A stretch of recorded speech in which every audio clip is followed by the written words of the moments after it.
ಪರಿಷತ್ ಚುನಾವಣೆಯಲ್ಲಿ ಅಡ್ಡ ಮತದಾನದ ವಿಚಾರಕ್ಕೆ ಸಂಬಂಧಪಟ್ಟಂತೆ ಇವತ್ತು ಬಿಜೆಪಿ ರಾಜ್ಯಾಧ್ಯಕ್ಷ ವಿಜೇಂದ್ರ ದೆಹಲಿಗೆ ತೆರಳುತ್ತಾ ಇದ್ದಾರೆ. ಏರ್ಪೋರ್ಟ್ನತ್ತ ಹೊರಟಿದ್ದಾರೆ ಬಿಜೆಪಿ ರಾಜ್ಯಾಧ್ಯಕ್ಷ ಬಿವೈವಿ. ಆರ್ ಅಶೋಕ್ ಕೂಡ ಇಂದು ದೆಹಲಿಗೆ ತೆರಳುವಂತಹ ಸಾಧ್ಯತೆ ದಟ್ಟವಾಗಿದ್ದು, ಮಧ್ಯಾಹ್ನ ಆರ್ ಅಶೋಕ್ ದೆಹಲಿಗೆ ತೆರಳುವಂತಹ ಸಾಧ್ಯತೆ ಇದೆ ಅಂತ ಹೇಳಲಾಗ್ತಾ ಇದೆ. ಬಿಜೆಪಿ ರಾಜ್ಯಾಧ್ಯಕ್ಷ ಹಾಗೆ ವಿಪಕ್ಷ ನಾಯಕರಿಂದ ವರಿಷ್ಠರನ್ನ ಭೇಟಿಯಾಗ್ತಾ ಇದ್ದು, ಬಿಜೆಪಿ ರಾಷ್ಟ್ರೀಯ ಅಧ್ಯಕ್ಷ ನಿತಿನ್ ನವೀನ್ ಜೊತೆ ಚರ್ಚೆಯನ್ನ ನಡೆಸಲಿದ್ದಾರೆ.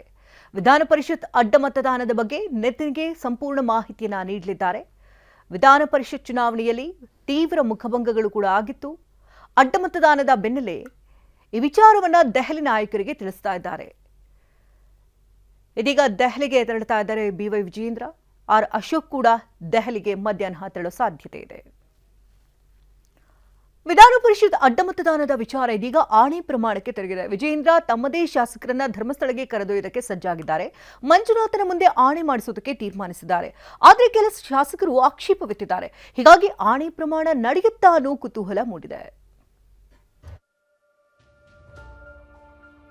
ವಿಧಾನ ಪರಿಷತ್ ಅಡ್ಡ ಮತದಾನ ಬಿಜೆಪಿ ಜೆಡಿಎಸ್ ಪಾಳ್ಯದಲ್ಲಿ ತಲ್ಲಣ ಸೃಷ್ಟಿಸಿದೆ. ಅಡ್ಡ ಮತದಾನ ಮಾಡಿದವರ ಪತ್ತೆಗಾಗಿ ಬಿಜೆಪಿ ಸಮಿತಿ ರಚಿಸಿದೆ. ಆದರೂ ಅಡ್ಡಗೆರೆ ದಾಟಿದವರ ಹೆಸರು ಅಷ್ಟು ಸುಲಭವಾಗಿ ಗೊತ್ತಾಗಲ್ಲ. ಹೀಗಾಗಿ ಬಿಜೆಪಿ ಅಡ್ಡ ಮತದಾನ ಮಾಡಿದ್ದಾರಾ ಇಲ್ವಾ ಅಂತ ಆಣೆ ಮಾಡಿಸೋದಕ್ಕೆ ಮುಂದಾಗಿದೆ. ಅದಕ್ಕೆ ಆಯ್ಕೆ ಮಾಡಿಕೊಂಡ ಜಾಗವೇ ಧರ್ಮಸ್ಥಳ.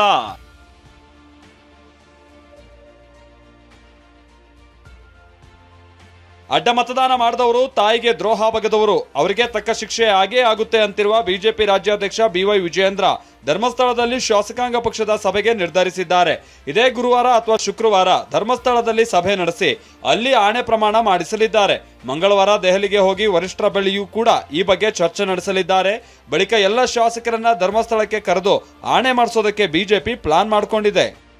ನಮ್ಮ ಭಾಜಪದ 63 ಶಾಸಕರ ಮೇಲೂ ಕೂಡ ಒಂದು ರೀತಿಯ ಅನುಮಾನ ಹುಟ್ಟಾಕುವಂತ ಕೆಲಸ ಇದರಿಂದ ಆಗಿದೆ. ರಾಜ್ಯದ ಅಧ್ಯಕ್ಷನಾಗಿ ನನಗೂ ಕೂಡ ಈ ಬೆಳವಣಿಗೆ ಸಾಕಷ್ಟು ಬೇಸರನ ತಂದಿದೆ. ಅತಿ ಶೀಘ್ರದಲ್ಲೇ ಸಾಧ್ಯ ಆದ್ರೆ ಈ ಮುಂದಿನ ವಾರದಲ್ಲೇನೆ ಧರ್ಮಸ್ಥಳದಲ್ಲೇ ನಮ್ಮ ಶಾಸಕಾಂಗ ಪಕ್ಷದ ಸಭೆಯನ್ನ ಕರಿಬೇಕು. ಅಲ್ಲಿ ಕರೆದು ಯಾರಿವತ್ತು ಶಾಸಕರು ತಾಯಿಗೆ ದ್ರೋಹ ಬಗೆಯುವಂತ ಕೆಲಸವನ್ನ ಮಾಡಿದ್ದಾರೆ, ಅದು ಯಾರೇ ಆಗಿರ್ಲಿ, ಸತ್ಯದ ಬಗ್ಗೆ ಗೊತ್ತಾಗಬೇಕು. ಆ ಶ್ರೀ ಕ್ಷೇತ್ರದಲ್ಲಿ ತೀರ್ಮಾನ ಆಗ್ಬೇಕು. ಇದು ನಾನಂತ ನಿರ್ಧಾರ ಮಾಡಿದ್ದೇನೆ. ಅಧ್ಯಕ್ಷರು ಸಲಹೆ ಕೊಟ್ಟಿದ್ದಾರೆ, ಅದನ್ನು ಅಧ್ಯಕ್ಷರ ಜೊತೆನೆ ಚರ್ಚೆ ಮಾಡ್ತೀವಿ. 81 ಶಾಸಕರು ಆಣೆ ಮಾಡಿದರೆ ಓಟು ವ್ಯತ್ಯಾಸ ಆಗಿರೋದೇನು ಸರಿಯಾಗಲ್ವಲ್ಲ. ಓಟ್ ವ್ಯತ್ಯಾಸ ಅಂತೂ ಆಗ್ಬಿಟ್ಟಿದೆಯಲ್ಲ. 81 ಜನ ಒಂದು ಆಣೆ ಮಾಡಿದ್ರೆ ಮತ್ತೆ ಮುಂದೇನು ಅನ್ನೋ ಪ್ರಶ್ನೆನೂ ಬರುತ್ತೆ. ಅಧ್ಯಕ್ಷರ ಜೊತೆ ಚರ್ಚೆ ಮಾಡ್ತೀನಿ ಅಂತ ಅಶೋಕ್ ಹೇಳ್ತಾ ಇದ್ರೆ, ಆಣೆ ಮಾಡಿದ್ರೆ ಅಡ್ಡ ಮತದಾನದ ವ್ಯತ್ಯಾಸ ಬದಲಾಗಲ್ಲ ಅಂತ ಸಿಟಿ ರವಿ ಹೇಳ್ತಿದ್ದಾರೆ. ರಾಜಾಜಿನಗರದ ಶಾಸಕ ಸುರೇಶ್ ಕುಮಾರ್ ಕೂಡ ಫೇಸ್ಬುಕ್ ನಲ್ಲಿ ಪೋಸ್ಟ್ ಮಾಡಿದ್ದಾರೆ. ಆಣೆ ಪ್ರಮಾಣ ಸರಿಯಾದ ತೀರ್ಮಾನ ಅಲ್ಲ ಅಂದಿದ್ದಾರೆ. ಒಂದೊಮ್ಮೆ ಅಡ್ಡ ಮತದಾನ ಮಾಡಿದ ವೀರರು ಆಣೆ ಪ್ರಮಾಣ ಮಾಡಿ ತಾವು ಉಳಿದುಕೊಳ್ಳೋಕೆ ತಮ್ಮ ನೈತಿಕ ದಿವಾಳಿತನ ತೋರಿಸಿದ್ರೆ ಅದರಿಂದ ಅಪಚಾರದ ಪ್ರಮಾಣ ಆಗುತ್ತೆ. ಅಡ್ಡ ಮತದ ಅಪಚಾರಕ್ಕೆ ಧರ್ಮಸ್ಥಳವನ್ನ ಎಳೆಯೋದು ಬೇಡ ಅಂದಿದ್ದಾರೆ. ಆದ್ರೆ ಪಕ್ಷದ ಕೆಲ ಶಾಸಕರು ಆಣೆ ಮಾಡಿಸೋದ್ರಲ್ಲಿ ತಪ್ಪಿಲ್ಲ ಅಂತಿದ್ದಾರೆ.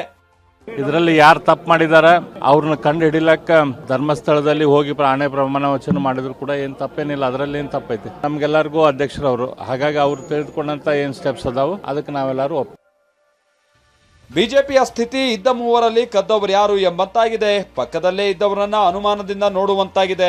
ಕೆಲ ಶಾಸಕರ ಮೇಲೆ ಶಂಕೆ ವ್ಯಕ್ತವಾಗಿದೆ.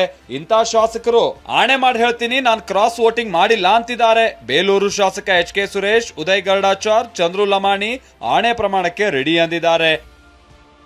ಧರ್ಮಸ್ಥಳದ ಮಂಜುನಾಥ ಸ್ವಾಮಿಯ ಗರ್ಭಗುಡಿಯ ಪಕ್ಕದಲ್ಲಿ, ಗರ್ಭಗುಡಿಗೆ ಯಾರನ್ನು ಒಳಗಡೆ ಸೇರಿಸಲ್ಲ, ಪಕ್ಕದಲ್ಲೇ ನಿಂತ್ಕೊಂಡು ಮಂಜುನಾಥ ಸ್ವಾಮಿಯ ಹಾರವನ್ನು ಹಾಕ್ಕೊಂಡು ನಾನು ಅಡ್ಡ ಮತದಾನವನ್ನು ಮಾಡಿಲ್ಲ, ಪಕ್ಷದ್ರೋಹವನ್ನು ಮಾಡಿಲ್ಲ, ಜನ್ಮ ಕೊಟ್ಟ ತಾಯಿಗೆ ಮೋಸವನ್ನು ಮಾಡಿಲ್ಲ ಅಂತಕ್ಕಂಥದ್ದನ್ನು ಸಂದೇಶವನ್ನು 63 ಜನದಲ್ಲಿ ಪ್ರಪ್ರಥಮದಲ್ಲಿ ನಾನು ಕೊಡ್ತೀನಿ ಅಂತಕ್ಕಂಥ ಆತ್ಮವಿಶ್ವಾಸ ನನಗಿದೆ. ಧರ್ಮಸ್ಥಳ ಅಷ್ಟೇ ಅಲ್ಲ, ಇನ್ನು ಬೇರೆ ಯಾವ ದೇವರ ಮೇಲೆ ಆಣೆ ಮಾಡಬೇಕಂದ್ರೂ ಸಹಿತ ಅದಕ್ಕೆ ನಾನಂತೂ ಸಿದ್ಧ ಇದ್ದೀನಿ. ಅದರಲ್ಲಿ ಯಾವುದೇ ಸಂಶಯ ಬೇಡ. ಅವ್ರು ಯಾವತ್ತು ಕರೀತಾರೆ ಅವತ್ತು ಬಂದು ನಾನು ಪ್ರಮಾಣವನ್ನು ಮಾಡ್ತೀನಿ. ಕರೀತಾರೆ ಅಂತ ಹೇಳಿದ್ರೆ 100% ಹೋಗಿ ಬರ್ತೀನಿ. ಯಾಕಂದರೆ ನಾನು ಪರಮೇಶ್ವರನ ಪರಮ ಭಕ್ತ ನಾನು, ಆಯ್ತಾ? ಸೊ ಹಂಗೆ ನಾನು ನಮ್ಮನ್ನು ಕಳಿಸ್ಕೊಂಡ್ರೆ 100% ಹೋಗ್ತೀನಿ. ತಪ್ಪೇನಿದೆ? ನನ್ನ ಈಶ್ವರನ ಇದು ಆಶೀರ್ವಾದ, ಹೋಗಿ ಬರ್ತೀನಿ, 100% ಹೋಗ್ತೀನಿ. ಆದ್ರೆ ಆಣೆ ಪ್ರಮಾಣಕ್ಕೆ ಧರ್ಮಸ್ಥಳಕ್ಕೆ ಹೋಗ್ತೀರಾ ಅಂತ ಶಾಸಕ ರಮೇಶ್ ಜಾರಕಿಹೊಳಿ ಅವರನ್ನ ಕೇಳಿದ್ರೆ ಅವ್ರು ಹೇಳಿದ್ದು ಹೀಗೆ. ನಾವಿಲ್ಲ, ನಮಗೆ ನಾವು ನಾವೇ ಮಡಿಲು ಹೆದರು ಹೋಗ್ತಾರೆ. ಬಟ್ ದಯವಿಟ್ಟು ಏನು ಕೇಳಬೇಡ್ರಿ, 3 ತಿಂಗಳಾದ್ರೂ ಮಾತಾಡ್ತೀನಿ. ಇನ್ನು ನನ್ನ ಪಕ್ಷದಲ್ಲಿ 17 ಶಾಸಕರು ಸಭೆಗೆ ಬಂದಿದ್ರು, 17 ಶಾಸಕರು ಮತ ಹಾಕಿದ್ದೀವಿ ಅಂದಿದ್ದಾರೆ. ಹೀಗಾಗಿ ನಮ್ಮ ಪಕ್ಷದಲ್ಲಿ ಆಣೆ ಪ್ರಮಾಣ ಪರಿಹಾರ ಅಲ್ಲ ಅಂತ HDK ಹೇಳ್ತಿದ್ದಾರೆ. ಇನ್ನು ಪ್ರಹ್ಲಾದ್ ಜೋಶಿ ಕೂಡ ಮಾತನಾಡಿ ವಿಜಯೇಂದ್ರ ನೋವಿನಿಂದ ಹೇಳಿದ್ದಾರೆ, ಈ ವಿಚಾರದಲ್ಲಿ ಧರ್ಮಸ್ಥಳ ಎಳೆಯೋದು ಬೇಡ. ಈ ಬಗ್ಗೆ ವಿಜಯೇಂದ್ರ ಜೊತೆ ಮಾತನಾಡಿದ್ದು ಆಣೆ ಪ್ರಮಾಣ ಕೈಬಿಡಲು ವಿನಂತಿ ಮಾಡಿದ್ದೇನೆ ಅಂದಿದ್ದಾರೆ. ನಾನೀಗ ಆಗಲೇ ಹೇಳಿದ್ದೀನಿ, ಯಾಕೆಂದ್ರೆ 17 ಜನವೂ ಬಂದಿದ್ರು, 17 ಜನವೂ ಮತ ಹಾಕಿದ್ದೇವೆ ಅಂತಾರೆ. ಅದರಿಂದ ಇಲ್ಲಿ ಆಣೆ ಪ್ರಮಾಣ ನನ್ನ ಪಕ್ಷದಲ್ಲಿ ಮಾಡೋದ್ರಿಂದ ಅದಕ್ಕೆ ಸೊಲ್ಯೂಷನ್ ಅಲ್ಲ ಅಂತಕ್ಕಂಥ ನಿರ್ಧಾರ ನಮ್ಮ ನಾಯಕರುಗಳು ತೀರ್ಮಾನ ಮಾಡ್ಕೊಂಡಿದ್ದಾರೆ, ಪಕ್ಷದ ಮುಖಂಡರುಗಳು. ಅಡ್ಡ ಮತದಾನದ ಬಗ್ಗೆ ಪಾರ್ಟಿ ಬಹಳ ಗಂಭೀರವಾಗಿದೆ, ಇದ್ರ ಬಗ್ಗೆ ಎರಡನೇ ಪ್ರಶ್ನೆನೇ ಇಲ್ಲ.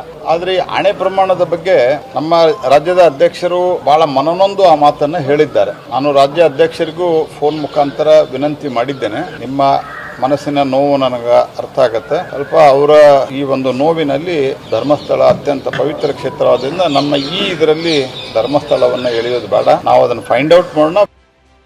ಇನ್ನೆರಡು ದಿನದಲ್ಲಿ ಸಿಟಿ ರವಿ ನೇತೃತ್ವದ ಸಮಿತಿ ವರದಿಯನ್ನ ನೀಡಲಿದೆ. ವಿಜಯೇಂದ್ರ, ಅಶೋಕ್ ಕೂಡ ದೆಹಲಿಗೆ ಹೋಗಿ ವರಿಷ್ಠರ ಜೊತೆ ಚರ್ಚಿಸಲಿದ್ದಾರೆ. ಆಣೆ ಪ್ರಮಾಣ ನಡೆಯುತ್ತಾ ಇಲ್ವಾ ಅನ್ನೋದು ಕುತೂಹಲ ಮೂಡಿಸಿದೆ. Bureau report, TV9.